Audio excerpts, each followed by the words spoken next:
বন্ধুসকল নমস্কাৰ গ্ৰহণ কৰিব। যেহেতু আজি কিছুদিন ধৰি দেখা পাইছোঁ অঞ্জিৰৈটৰ কৰ্মচাৰীসকলে যিসকলে আন্দোলনৰ পৰা গুচি আহি টাৰ্মিনেশ্যন হৈছে, তেখেতসকলে বিভিন্ন সময়ত মুখ্যমন্ত্ৰী ডাঙৰীয়াই য'তে মিটিঙত যায় তাতেই লগ কৰে আৰু লগ কৰি মামা বুলি চিঞৰি পেলাই তেখেতক সকলো সময়তে চাকৰিটো ঘূৰাই দিয়াৰ কাৰণে অনুৰোধ কৰে। এই যি চিঞৰ, এই চিঞৰটোৱে চৰকাৰ পক্ষ বা JBK-MRIৰ কোনো এজন ব্যক্তিৰ অন্তৰখন চুই নাযায়নে? মোৰ প্ৰশ্ন হ'ল, বিশেষকৈ JBK-MRI যিসকলক চৰকাৰে এটা কৰ্তৃত্ব দিছে, তিনিজনীয়া কমিটি বনাই যে তেখেতসকলে যদি ইচ্ছা কৰে মানৱীয়তাৰ খাতিৰত এইসকল ব্যক্তিৰ টাৰ্মিনেশ্যন উঠাই দিব পাৰিব। কিন্তু তেনে ক্ষেত্ৰত এই JBK-MRI নামৰ কোম্পানীটোৰ কৰ্তৃপক্ষই ইমান নিৰ্দয় কেনেকৈ হ'ল? তেখেতসকলে কিন্তু এটা সময়ত আমি দেখিবলৈ পাইছিলোঁ যে যেতিয়া বানপানী হৈছিল অসমত, তেতিয়া কিন্তু তেখেতসকলে বানপানীৰ সময়ত সেইসকল কিছুমান ব্যক্তিক সাহায্যৰ হাত আগবঢ়াইছিল।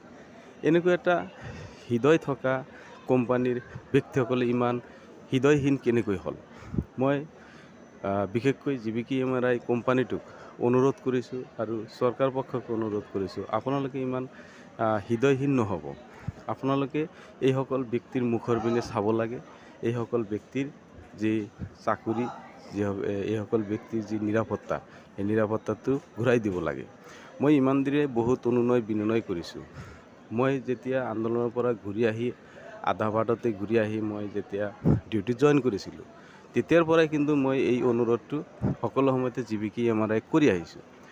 আজি মই আকৌ এইসকল কৰ্মচাৰীৰ কাৰণে যিসকল টাৰ্মিনেশ্যন হৈছে তেখেতসকলৰ কাৰণে মই আকৌ অনুৰোধ কৰোঁ। মই সকলো সময়তে অনুৰোধ কৰোঁ, এইসকল ব্যক্তিৰ চাকৰি ঘূৰাই দিব লাগে। বিশেষকৈ JBK-MRI কৰ্তৃপক্ষই এটা কথা চিন্তা কৰা প্ৰয়োজন, আজি 18টা বছৰ 17টা বছৰ এজন ব্যক্তিয়ে এই অঞ্জিৰৈটৰ কামত নিয়োজিত হৈ তেখেতসকলে ৰাইজৰ সেৱা আগবঢ়াইছে, তেখেতসকলৰ জীৱন যৌৱন সকলো ধ্বংস কৰিছে। আজি নিশ্চয় এটা কোম্পানীৰ এটা HR থাকে, হিউমেন ৰিচাৰ্চ HRৰ হেডে এই কথাবিলাক কিন্তু বিবেচনা কৰা প্ৰয়োজন।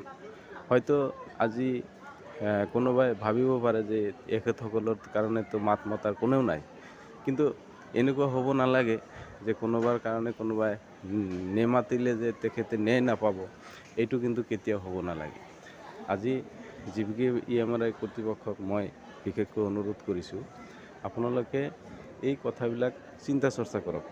আজি কোনোবা এজন মানসিকভাৱে ৰোগী কিছুমান ব্যক্তিও থাকে, তেখেতসকলে ওপৰ মহলৰ ডাঙৰ বিষয়ববীয়া হ'ব পাৰে, কিন্তু এনেকুৱা বহুত মানুহ আছে যিসকলে বেলেগক কষ্ট দি ভাল পায়।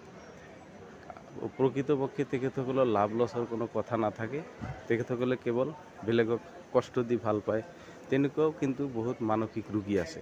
আপোনালোকে বিশ্বাস নকৰে যদি আপোনালোকে কোনোবা ডক্টৰৰ ওচৰত যাব পাৰে, এনেকুৱা ব্যক্তিকো মানসিক ৰোগী হিচাপে গণ্য কৰা হয়।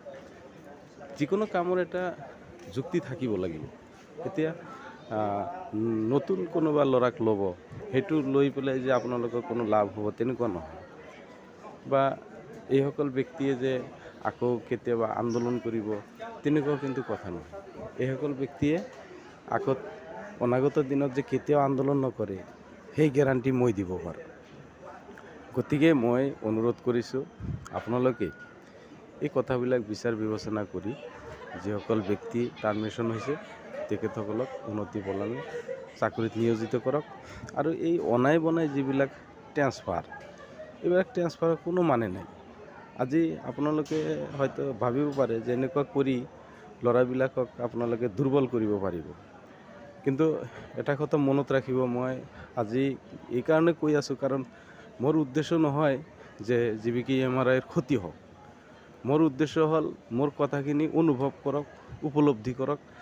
কিন্তু অনুভৱ নকৰাকৈ মোৰ প্ৰতি যদি আপোনালোকৰ বেয়া ভাৱ আহে, তেতিয়াহ'লে কিন্তু সেইটো বেছি বেয়া হ'ব। মই যি কথা ক'ব বিচাৰিছোঁ, আজি এনেকুৱা আপোনালোকে যদি কিছুমান কথাত আমাৰ লগত লাগি থাকে, আমাৰো একেবাৰে নথকা নহয়, সেইবিলাক বুদ্ধি ধৰক আমাৰো আছে।